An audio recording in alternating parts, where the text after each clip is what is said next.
but welcome to this presentation where we will explore some ideas and strategies to engage beginner ESL learners. Okay, so first I'm going to read the acknowledgement of country. I would like to pay my respects and acknowledge the traditional custodians of all the lands on which this meeting is taking place, and pay my respects to elders past, present, and emerging. I would also like to acknowledge any Aboriginal and Torres Strait Islander people in the meeting today. All right, so we are facilitators and we teach adult learners. So in order to be able to be an effective facilitator, we need to remember that adult learners are independent and self-directed,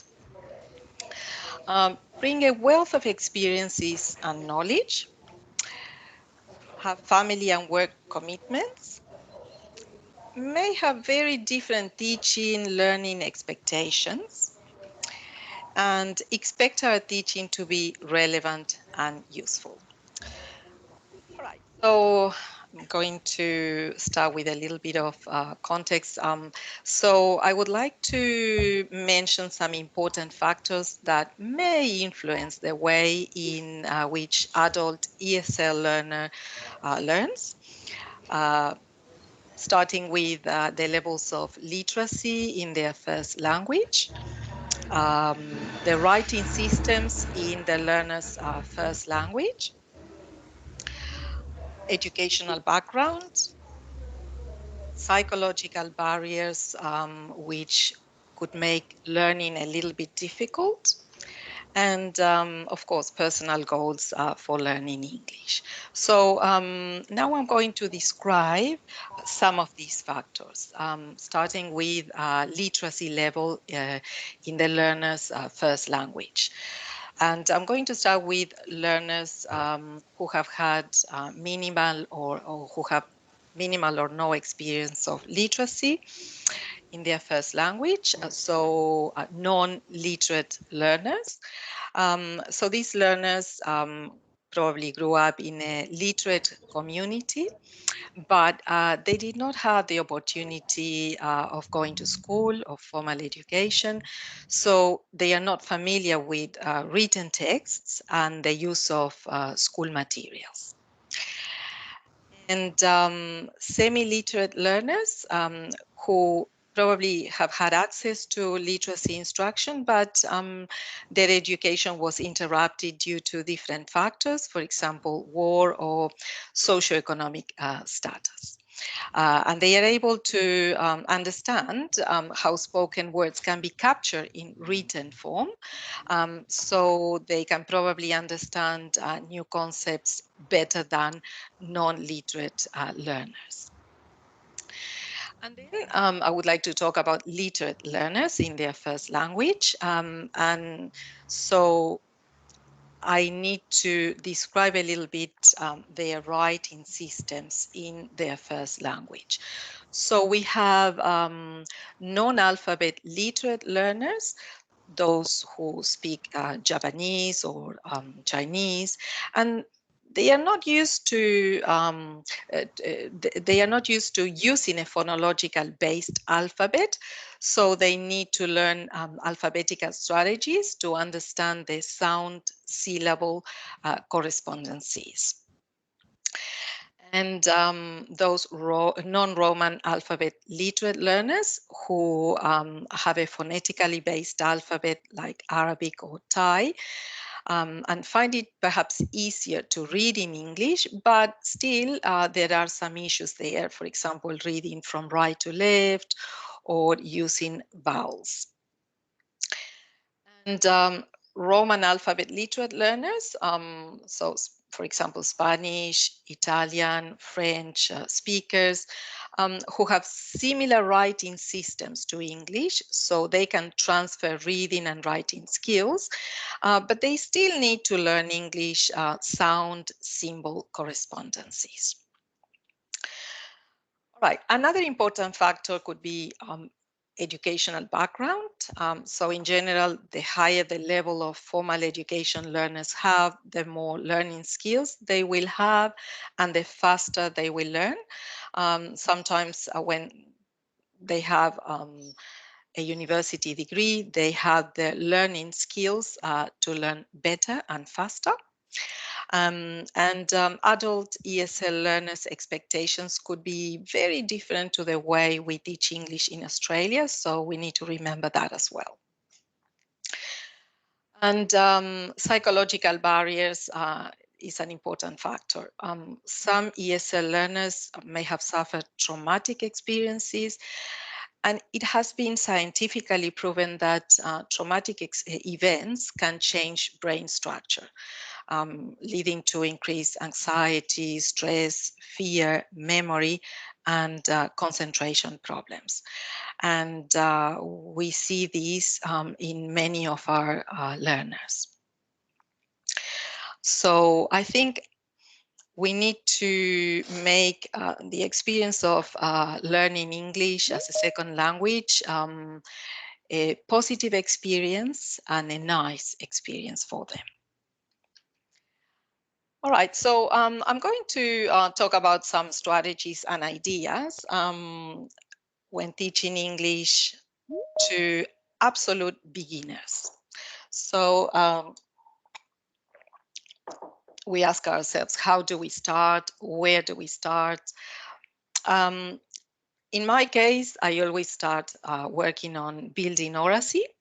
So of course, we can start by saying hello and introducing ourselves. We can ask them, what's your name? Sometimes they don't understand, so we can say their name. And I think breaking sentences down into more manageable units will give them time to process word by word, so they can understand what we are saying better. So, for example, name, my name is Alex. So that will give them a little bit of time to understand what we are saying. I think it is important to use authentic and relevant material when teaching beginners, things that they need to use to learn and in their everyday life. So we can start with school materials and objects they use in their, excuse me, in their immediate environment. For example, pencil, rubber, so school materials basically. And we need to say the words slowly, and we need to repeat the words for them to feel comfortable pronouncing the words and for them to understand the words.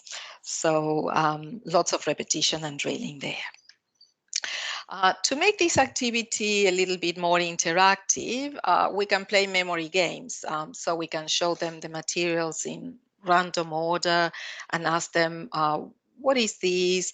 Or they can also identify the materials. And if you don't have these materials, you can always use laminated pictures, of course. And then we can move on to teaching the alphabet.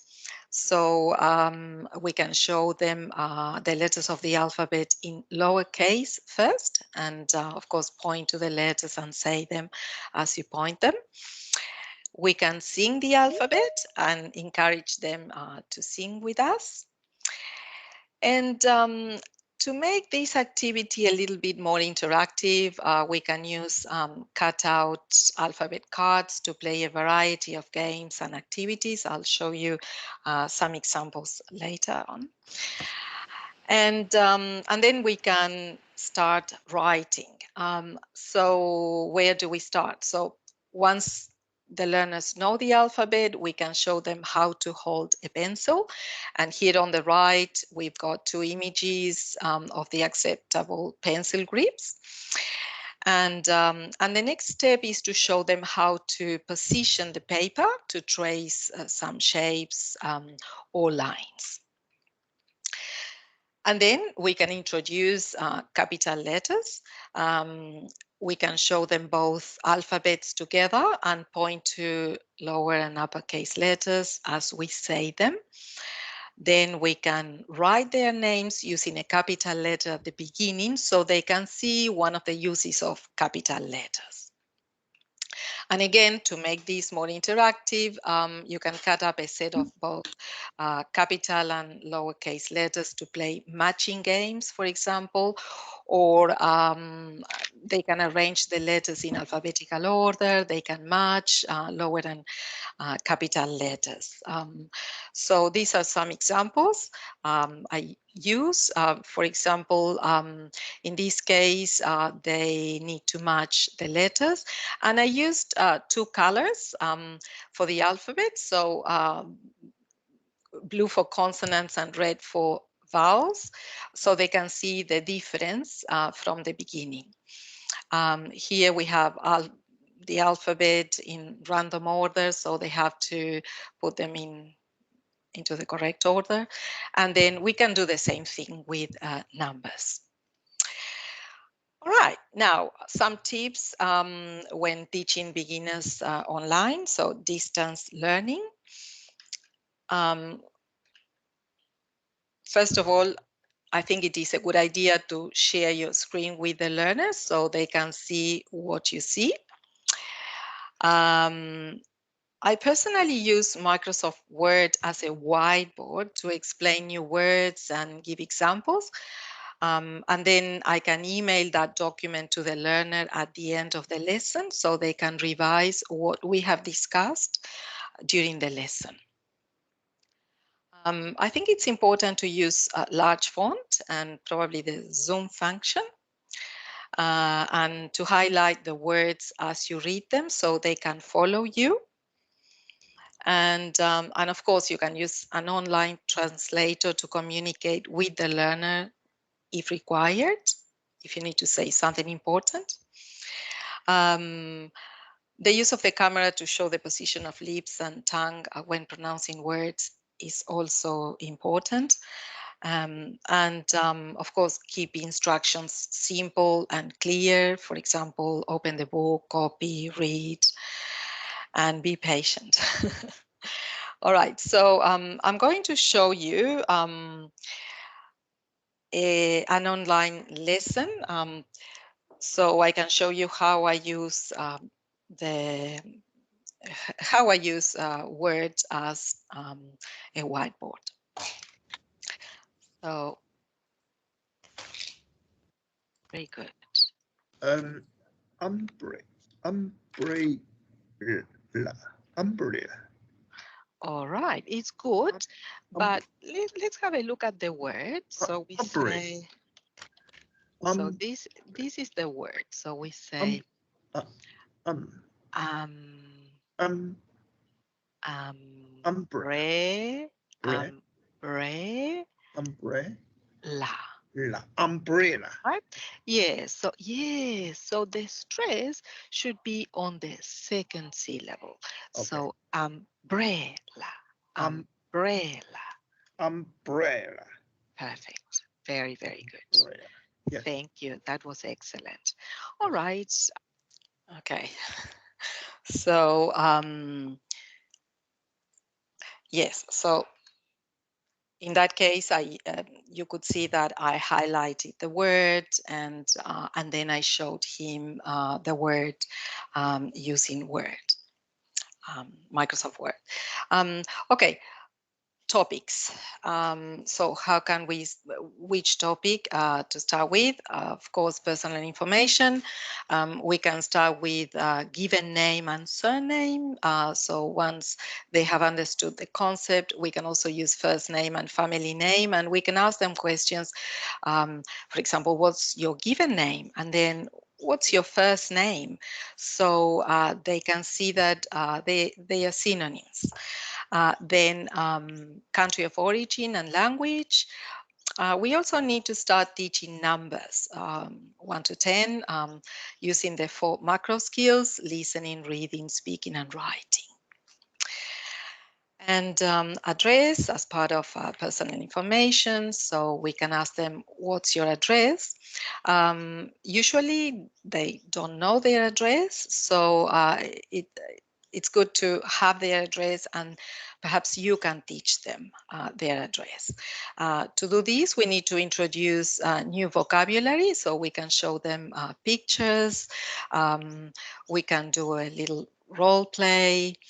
Um, and I think it is easier to teach the address using tables like this one, so to categorize parts of the address.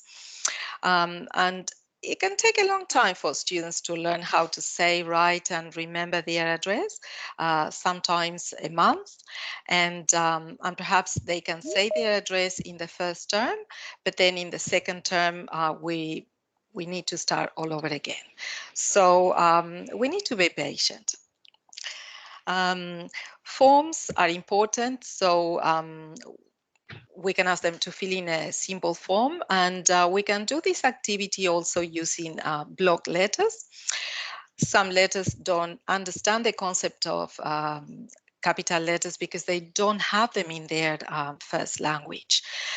So it is also important, if you want them to use block letters, to use prompts um, that are in block letters, and get them to fill in the information using block letters. Other topics we use, for example, family, shopping, fruit, vegetables, clothes, health, symptoms, medicine, making appointments to see a doctor, transport, road signs, vehicles, directions. And you can develop your own resources to go with these topics. Or not, you can also use resources online. But I think it is important that they have minimal text per page and large font. For example, Comic Sans is a good font for this level. And the pictures should not look childish because we are teaching adults. The activities should start with an example and be very simple, not very long. And finally, teaching beginner ESL learners can sometimes be very challenging, but it is also very rewarding. Thank you, and I'm happy to answer any questions about this presentation or related to this presentation, or beginner ESL learners. I have a couple of questions for you, Alex, that have come up in the chat pod, and All right. excuse me out there, tutors, if I don't ask them in the right question, in the right sequence, but I will make sure that every question is responded to. So one of the first questions that we had here was, how do you, oh, hang on, no, there's another one. Yeah, how do you teach non-English speakers? No, up from that, it was the learners in the online setting literate would need to be literate to be able to get them online. So I'm thinking that Helen was asking, surely there's some level of literacy required for your early learners. That one came in at 12:16 today. Okay, well, I do have learners who are absolute beginners. They usually have somebody at home with them that are literate. In general, this is what I see when I teach online. And but anyway, I can show them how to hold a pencil. They can show me how to hold the pencil if they position the camera in a certain way, so I can see how they are holding the pencil. And then I send them material where they can trace the letters. So the first step is to trace letters or lines. And once they are confident with that, they can start writing the letters of the alphabet. And as I said, I think it is also important to build a little bit of oracy first with simple words like hello, how are you, my name, very simple phrases. Yes. Thanks, Alex. That's a really good point. Can I get you to just stop sharing your, or just put the Oh, question sorry on? about that. That's okay, no problem at Yeah, all. No problem okay. at all. Yep. Thank you. That's great. So the next question that we have was from Subhash. How do you teach non-English speaking people online without using an interpreter? Okay, where is that? That's like 1218. 1218. Yeah. Yes. Okay. Online without an interpreter. Okay. This is what I do. At the moment I have two absolute beginners, and I use a translator online. If I want to say, as I said, something important. So first of all, I use Word, Microsoft Word, as a whiteboard, so I can write, for example, their name or letters or whatever I need to teach them. And as I said, I use the translator if I want to tell them, okay, now you can try to read this word, or for example, if I say, what's your name, they usually understand what's your name, and then I say my name, and then I point to myself. So it is not impossible. I think we can do that. Sometimes they get help from, as I said, a person at home, a family member at home, but I'm teaching at the moment absolute beginners, and it is possible. And for example, if you want to show them images, you can always do that. And so, for example, if you introduce, let's say, vegetables, you can show them the picture and the word, and they can repeat the name of the vegetable, and we can play little games, as I said before. Even if it is not face to face, you can still play games online by moving the images online, or asking them what's the name, or yeah. Thanks, Alex. There's another question here that we have. What can I do to improve a student's listening ability and pronunciation? Okay, so I assume this is a beginner student. Well, that is a little bit difficult, but during your lesson, you can always practice a lot. What I do, I don't know if can I share something with you? Of course. Let's see. Okay, I got here. For example, I've got, I prepare these. Write about you. So what I do, I usually use activities like this that I prepare. So for example, we can start with, as I said, personal information when they understand a little bit more. So I can just start the sentences, my name is, nationality, and so on. And then they can try to write about themselves. So they can write, they can complete the sentences. And then together we can try to ask questions. So for each prompt, we have a question here. So for example, what's your name? And so on. And then we can try to have a conversation. For example, if I do that in a classroom, I get the students to have conversations with other classmates. But for example, if it is one-on-one, so you can just have a conversation with them about familiar topics, for example, family. And so that's slowly you're building that confidence. And then that is speaking and also listening, because they need to understand what you ask. And then there are also maybe videos on YouTube that you can recommend for them to listen, to do the listening. There are also materials with listening activities. They can borrow books. Another good thing is they can borrow books from TAFE libraries, where they can read the book but listen at the same time, so they can improve their speaking, their pronunciation, and their listening. So yeah, there are lots of activities. Yeah, I don't know if that's the answer. Yeah. That's great. Thank you. So I'm not going to share anymore. Yeah. I've just answered a question to Angie's put up there in the chat pod. Please don't ever feel despondent if a student leaves. There are a whole range of reasons that students being adults leave the program.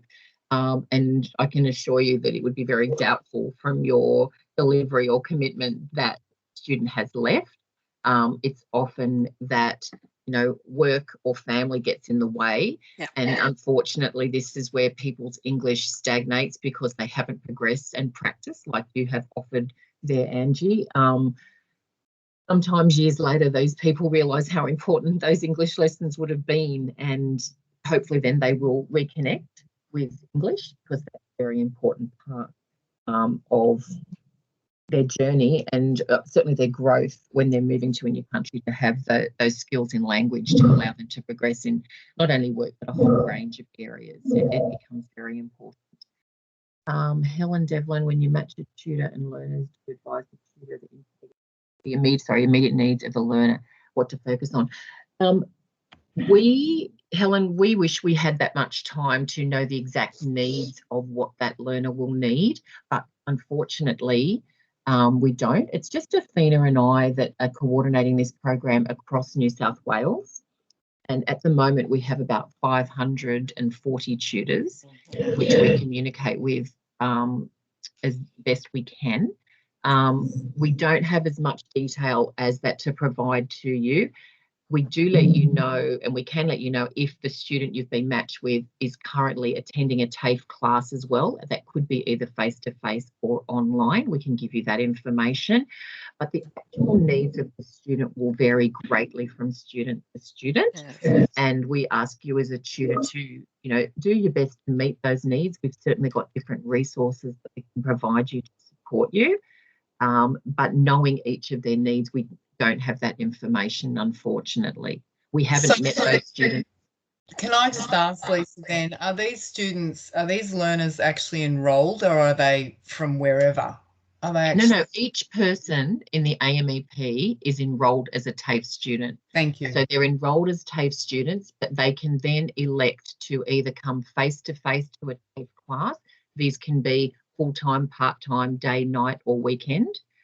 They can also elect to study by distance learning through TAFE Digital, or they can elect a volunteer tutor, or they can elect 2 of those methods or 3 of those methods all at once.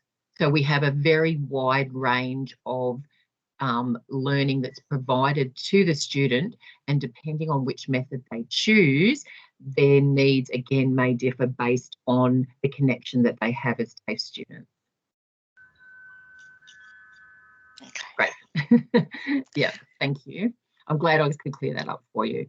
A student asked me to help him understand Aussie slangs. Yes, there's some great websites for that sort of information. Here, Alex, I'll let you go further with that. Sorry, I just read that question. Well, it doesn't really happen in my case because, as I said, I teach absolute beginners. But the SESWI books, for higher levels, do have a lot of interesting conversations in the workplace. So that's something that you can use. Or as you said, yeah, online websites. Yeah, you will find that. Yeah, and of course, yeah, you need to teach that. And I think it is important to know what field or what kind of trade, so you can target the vocabulary specifically for that student. Yep. Yeah, because as you can imagine, in the workplace, depending on the workplace, Yeah. Again, different technology and different terms and different acronyms and all of those other things we would have all experienced ourselves being from a range of different workplace backgrounds. Every workplace has different acronyms. TAFE is full of acronyms, and acronyms that we have to deal with every day. So it would be possible to learn a little bit more about it. There's so much knowledge, as you would know, from the internet. That would be a great place to start. And hopefully you can find the answers there that will assist. Yeah. Are there any other questions that I've missed, Athena? Are you looking at those two? Just to make sure. I can't see anything else, but if Okay. anyone has any questions, they can just unmute themselves to ask. If you have a question, please just unmute yourself or put your hand up and we can come to your question to assist you.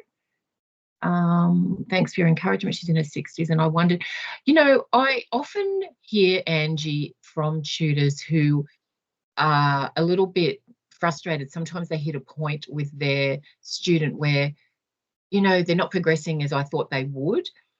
I suppose, to be realistic, if a student is in their 60s, quite a few students in that age group may not be interested in joining the workforce again, but there'll be certain things that they need for everyday life.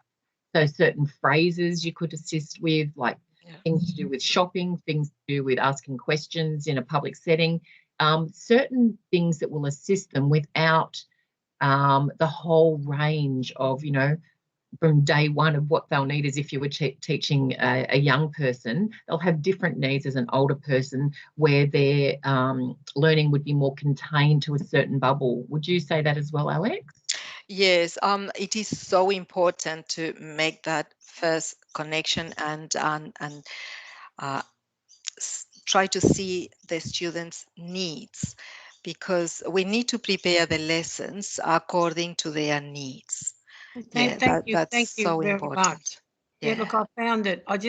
When I heard recently she was leaving the program, I couldn't help but feel, what did I do wrong? Or no, not at all. Felt and I tried to do that, teach her to be able to say her address if she got lost, simple things, how to ask for things at the shop.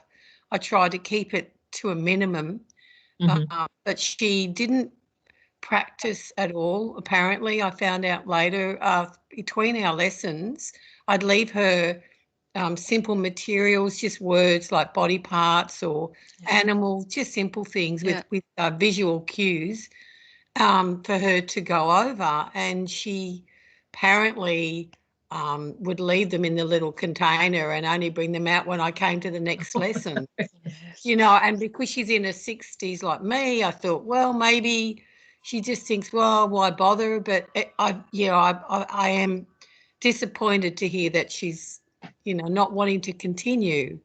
Does that happen sometimes in this age group? Or well, can I say that I don't know if that student she probably went to school in their first language. Is that the case? Or she knew she has no spoken English skills or listening skills, but she knew the alphabet.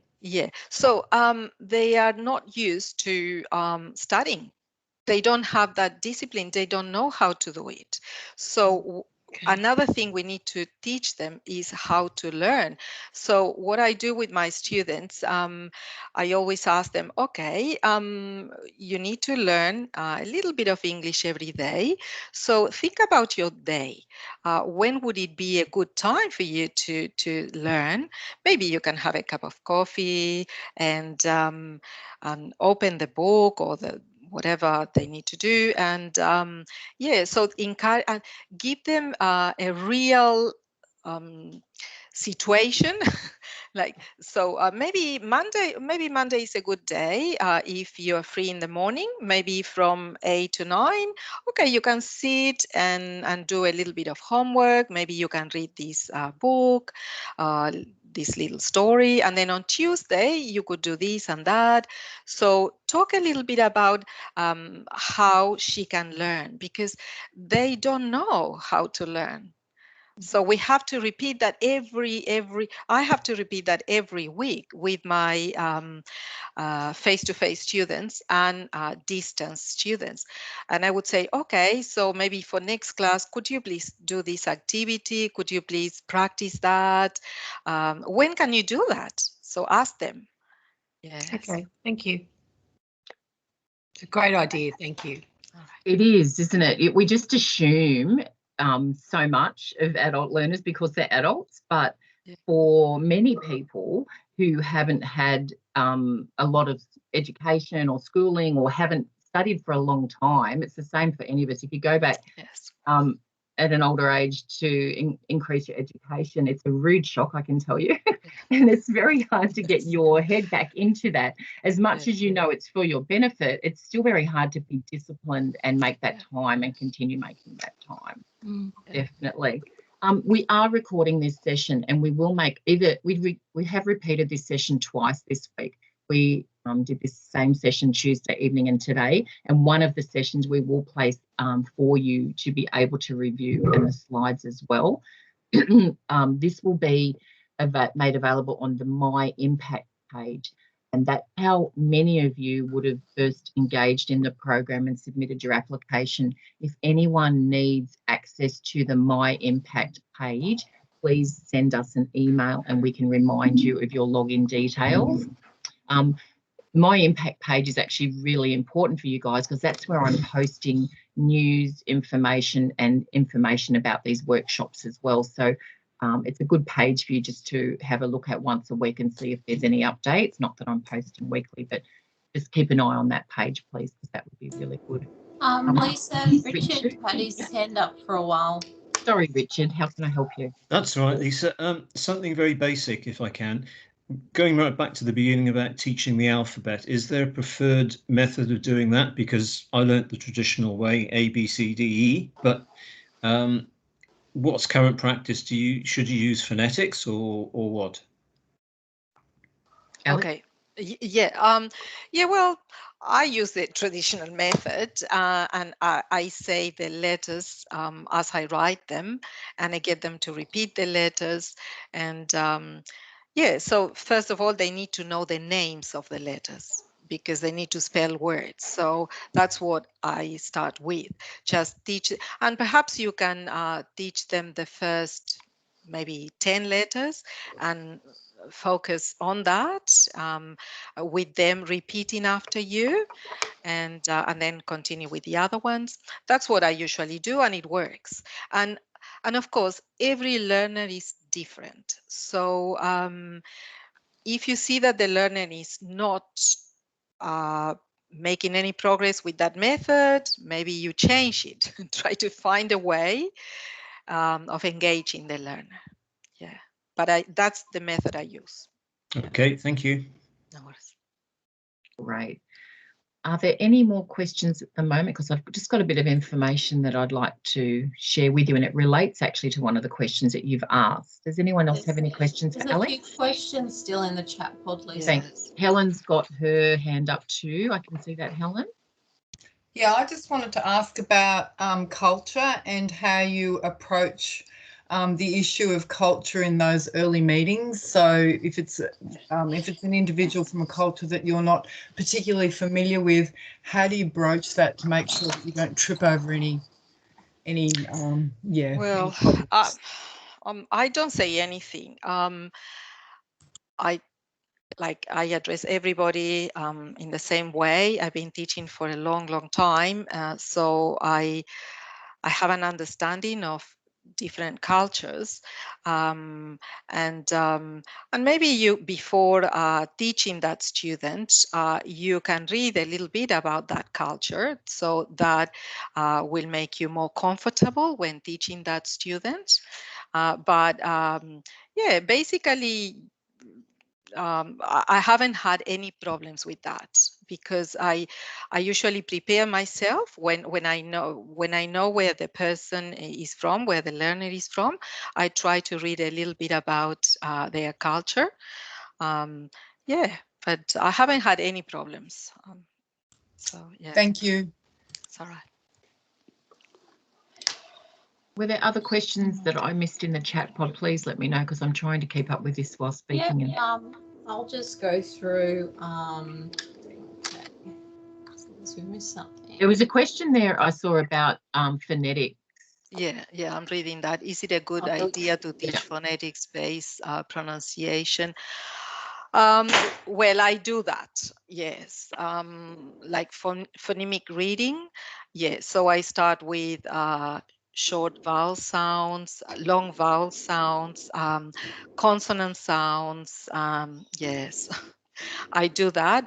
We have material at TAFE Digital that we send students, and they get a lot of practice with that. But I think it is important to address that within context, not isolated. So, for example, if I'm teaching personal information and then there are words that have short vowels, then that's when I would introduce short vowels, because I think it is important for them to learn in context. Yes, but I do teach phonemic reading or phonetics. Yeah. Harold's provided some really good feedback for everybody. He says Yeah. that he gets his student to write briefly in a journal for 15 minutes every day at a good time of day for them. And if for the student that he wants to focus on writing. Yeah, I think that's excellent. Not for absolute beginners, maybe a certificate 1 students, yes. But before getting them to write about something, I think, and this is my personal opinion, that you have to work. For example, let's say I'm teaching routines. First, I need to teach lots of aspects there. The verb tense, vocabulary, sentences, or the sequence, a lot of things. So we work on that first, and then you can ask the student, when they understand the structure of the text type, then you can ask the student to write something about that, not just tell them, okay, write about your house. And they don't even know the structure of a description. So I think it is important to give them the tools first and then to get them to practice what you have already introduced. Alex, Richard's got his hand up for another question. No, sorry, that's from the last time, I think. Okay. Sorry. Is there any questions from anyone else at all? Okay, thank you so much, Alex. I'm just going to move on now with the couple of things that I wanted to speak to everyone about. So it's great that I've got people here that I can speak to or speak with. Okay, so it's just the one slide here, and it's really to ensure that you understand how much we appreciate what you do. We really do thank you for all the time and commitment you make to the program, and helping people become part of our communities is such a great thing. So thank you again very much for everything that you do. Please don't ever hesitate, excuse me, to reach out to Athena or myself if you have any questions, if you face an issue, if you find any challenges, please don't hesitate to contact us. Everyone would have received an email recently where I've asked you to share a story. And the sharing a story is literally just a brief paragraph about your student and your sessions. It can be about the student that you are working with now, or it might be about a past student. please just send us a paragraph. It can be about a positive interaction. It might be about a cultural exchange. It might be about something fun that you've done together, recipes that you've exchanged. Just a paragraph to outline something, you know, that you have been able to share with your student would be really, really helpful. I'm actually going to compile all of these into just a booklet that I'll share with all tutors so they can read about other interactions and other ideas that our tutors have been able to incorporate into their sessions. And it might give you ideas as well about things that you could then share with your students. So if you can please send me a paragraph each. I think the deadline for that is the 12th of March, Athena, from memory, or somewhere around that time. You've got a little bit more time to send that in. So that would be really appreciated. Thank you. The next thing I wanted to speak to you about, and here's some great TAFE acronyms, PEP and VTP. So PEP is Pathways to Employment Program, and VTP is Volunteer Tutor Program. The Pathways to Employment Program is a program for our level 3, so our higher level students, that they're able to undertake while they are studying with AMEP. And it's a 9-week block or a term of learning where students are provided a vocational pathway to employment. And this could be across a whole range of areas, but they'll just focus on the one. It could be a course in business admin, hospitality, warehousing, aged care, child studies, and the students will focus on language around that vocation and workplace for a term, and they also undertake work experience. I've recently sent out an expression of interest as we're trialling a program where we do provide a volunteer tutor for that one term to the student, and they will meet online for an hour a week to discuss how they're going in the program, answer any questions or provide more information about how Australian workplaces operate. They're certainly culturally different to many other workplaces, so giving the student ideas and support around that would be really beneficial.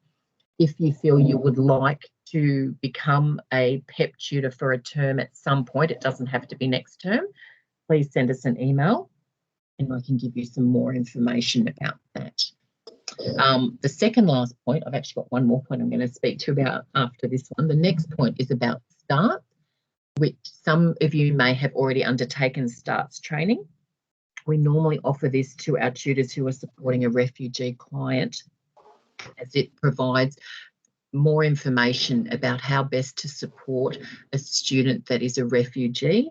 So START is an acronym for Survivors of Torture and Trauma, which is a New South Wales-based government organisation, and we get them in to facilitate this online workshop. So please keep your eye out if you are supporting a refugee student, or we will also be offering it to some other tutors, and there'll be an online workshop for this held at the end of March. We do provide this at other times through the year. This is the first session for this year, so don't feel left out if you aren't in the first session. There'll be other opportunities throughout the year to join into that online workshop. The last point that I wanted to bring up with you actually relates to a question that I saw in the chat pod, and that is about, let me get rid of my screen, and that is about the hours that we report for a student. So currently we have, sorry, I'm just trying to change screens while I'm speaking to you. Okay, here I am. So currently there had been a government, the federal government contract, which is AMEP, provided students with 510 hours of English after they arrived in Australia on most visa types. Now, this 510 hours was a number that was created by I'm not sure who, and it's been around for quite a long time. There's been a recent change to the legislation in the program, and the 510 hours is about to disappear, meaning we don't have a cap on the number of hours that we can provide to a student. It's actually to a student until a student reaches vocational English. So meaning that a student is ready to enter the workforce, they can continue with English. Now, for many people, this is fantastic news. Not that we ever push people out the door after their 510 hours. They were always offered a pathway to continue in English through TAFE as an ESOL student, but this will provide an opportunity for more people to stay in the AMEP program. Another important point on this is not only current AMEP students that now have this opportunity to continue with their English, it is anyone that has arrived in Australia prior to October 2020, anyone can now rejoin the AMEP. So it might be, you might have a relative or a friend who's been in Australia for 10 years and suddenly they're going, you know what, I should have done those English lessons. I should have listened to my tutor. Now's their chance that they can come back and re-engage in the program. It is big news for the program. We're literally getting information day by day, so I don't have a lot more that I can say about our reporting requirements or how that will change for us and whether or not it's more than 1 hour a week, but the changes will come in with by the end of April, so within the next month and a bit. But literally we're getting small bits of information, and I really did want to share that with you today because it will certainly impact a lot of our students. And, you know, please pass that information on to the student to also tell them. Thank you. Does anyone have any questions for myself? No? Mariam, did you have a question? Yes, if you don't mind it, will you please recap these all last words because I was losing internet so many times, so I really didn't get all the last Just comments about the 510 hours? These all your the last words because many times my internet was going. That's dropping okay. I'll and coming. call you. I will call you Okay, and I'll sure. have a conversation to explain that. No problem at all. Sure. I will call Thanks you. a lot. Thank you. And Thank also you. we've recorded the meeting, so you will be able to access this. I can see there's a few hands up now. So All right, that will be great. Yeah, thank you no so problem, much. Mariam. No Thank problem at you. all. Questions. I've got a couple of hands up. So I've got I can Pam, see. Yep, Pam. Graham, and Angie. Thank you. Pam? I'm just wondering, I know a girl who finished year 12 last year, so she was, you know, doing some English at high school, obviously, but she's now trying to get work and just doing different things with her. Her language skills are really not that good, and her understanding, her reading is, she can't even, you know, understand the documents she needs for, you know, for instance, you know, applying at Centrelink, filling out forms. She's still having difficulty with that. So I'm wondering, and she hasn't gained any employment yet, of course, but I'm just wondering, so is there an opening for somebody like that to now go on to TAFE, even though they've done look, absolutely. English at school? And this isn't just even for AMEP, but TAFE provides ESOL, English second language, opportunities across New South Wales and across, I think it's 70-something locations. There will definitely be a TAFE opportunity for her. And again, she could do an ESOL course either face-to-face or online through TAFE Digital. The best thing she can do is get herself to the nearest TAFE campus, and they will be able to provide her with a range of opportunities and also find the best opportunity for her to increase her English. Absolutely. Just another question too, Lisa. That PEP program, is that available at all TAFEs? No. So the PEP program, Pathways to Employment, is an AMEP program, and it's coordinated again by someone like myself who coordinates across New South Wales. There's one of her and she's got 2 people with her. So it runs at different locations in different courses at different times. So for instance, one term it might be Ultimo's running business admin, and then it might be hospitality at Northern Beaches and a couple of others at different locations. The next term they'll mix it up and do something different at other locations. Is that ever offered in the country TAFEs? We would love that opportunity. It's all numbers based, but we are really pushing to have this in regional areas as well. And it's actually running it has run in regional locations and will continue to as long as we can get the cohort of students to run the program. Whereabouts are you again, Pam? Wagga. Oh, we've tried so hard in Wagga. Again, I spoke to actually one of the management team down there yesterday, and I said, we're looking for some skills-based programs to run in your region. You know, get in touch with the head teachers down there again. We're happy to run something. They really tried hard last year to get retail services up and running in Wagga Wagga. But with COVID, it has been a very difficult year. We did manage to keep running Pathways to Employment, much to Wendy's credit. But we would love things to run like that in Wagga Wagga. There's an absolute need for it, as I'm sure you can see. There is. Yeah. Yeah, we would love to.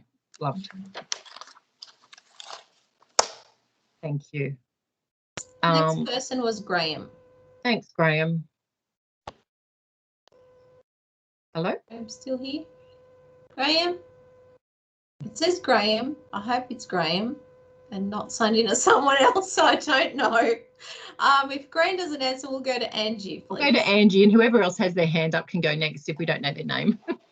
Angie, how can I help you? Oh, hi. Yes, look, thanks, girls. Just wondering, how do we access lesson plans?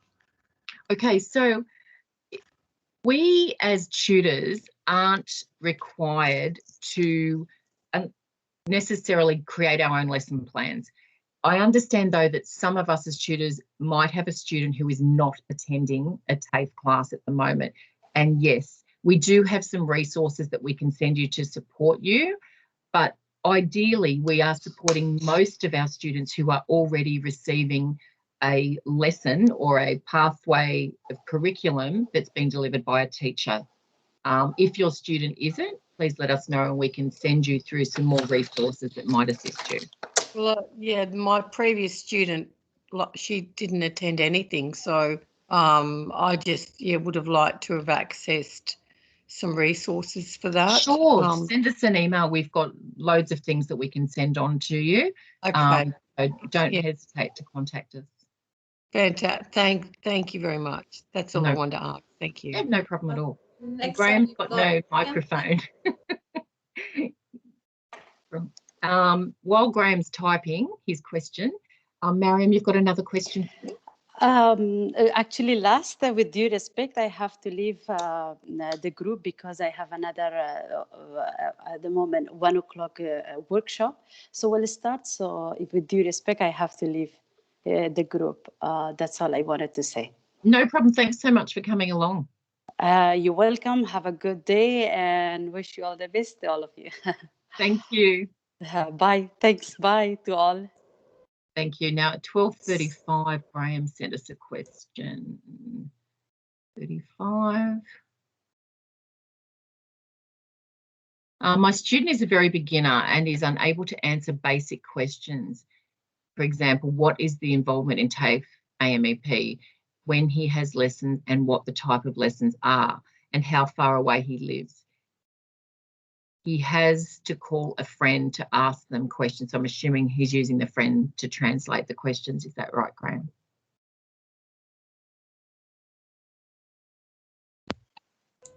Graham's microphone's not working. Yeah, I'm waiting for his reply to be typed. Yes, okay. Do you meet with your student face-to-face, Graham, or online? Face-to-face. Okay. Oh, okay, great.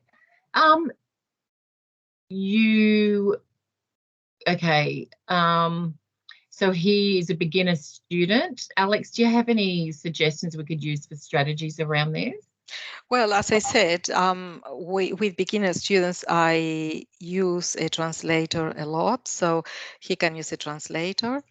An online would have to be his friend, though. So why? You can use your own phone and translate whatever you want to say. Yes, as in his friend translating for him. Oh, you're talking about, sorry. Yeah, not a translator as a person. I don't use that. I just use the online. Yeah. Yes. So sometimes there are important things I need to tell them. For example, I won't be able to teach you next week, for example. Yes. So I can't say that in their language. So I use Google Translate. Yeah. So Google and Translate. yeah, and it would translate for me, and then the student would understand. So that's yeah. What language does he speak, Graham? Oh, Google does. I know it doesn't have every language because there's many. Tibetan. Okay. There must be a translator there. We have a contact at Northern Beaches, Lisa. There's someone that can assist with Tibetan language. Yeah, that would be like for only like specific important things. As an ongoing thing, it would be good to try and find like a Google Translate or similar app that would be. I'm sure there are apps for every language nowadays. So yeah, and that's what I do. Otherwise, it would be impossible with absolute beginners. So I use I use Google Translate online, and I share the screen so they can see what I want to say. Yeah. Language, he calls a friend and has a language book with Tibetan. We need to find that book, Graham, the Tibetan and English words phrases book. That would be helpful for you. Yeah. Oh, that's good to know. Fantastic. So thank you very much, everyone. I really appreciated you taking the time out of your day to attend.